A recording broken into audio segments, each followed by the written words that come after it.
মধুসূদন দাদা, তুমি কোথায়? তুমি কি আমায় শুনতে পাচ্ছ? ও মধুসূদন দাদা, আমার খুব ভয় করছে।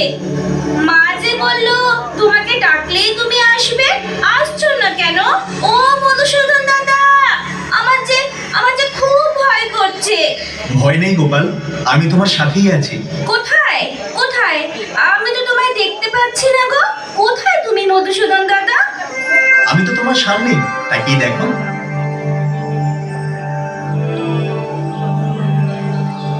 তুমি কি আমার মধুসূদন দাদা?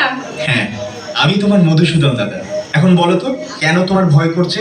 হ্যাঁ, এই জঙ্গল তো কেমন থমথমে, নির্জুম। ও, তোমার নীরবতায় ভয়? আর ভয় করছে না। আমি কি তোমার সাথে একটু খেলতে পারি?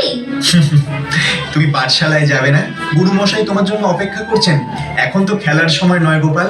শোনো শোনো, যখন যে কাজ তখন সেই কাজ করবে। খেলার সময় খেলা আর পড়ার সময় পড়া, মনে থাকবে? থাকবে মধুসূদন দাদা। তাহলে চলো, তোমাকে তোমার পাঠশালায় পৌঁছে দিয়ে আসি। চলো। আমার পড়া শেষ হয়ে গেলে তুমি কি আমার সাথে খেলবে মধুসূদন দাদা? খেলবো, এখন চলো। তুমি আমার হাতটা শক্ত করে ধরে থাকো। আমি যার হাত ধরি শক্ত করেই ধরি। ভয় নেই তোমার, হাত ছাড়বো না যতক্ষণ তুমি না ছাড়বে। এখন চলো।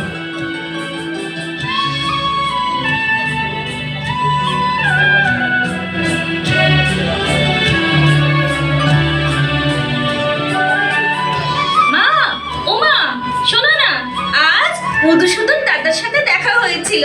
সত্যি? হ্যাঁ গো, সত্যি মা। আমরা কতক্ষণ খেললাম, আমার আসতে মোটেই ইচ্ছে করছিল না। মধুসূদন দাদা কি ভালো। তুমি ধন্য গোপাল, তুমি ধন্য বাবা। তুমি তুমি কাঁদছো কেন মা? আনন্দে আনন্দে বাবা। যাক, আর আমার চিন্তা নেই। যার মধুসূদন দাদা আছে তার আর ভয় কি? আমি কাল দাদাকে আমার বাড়িতে আসতে বলবো।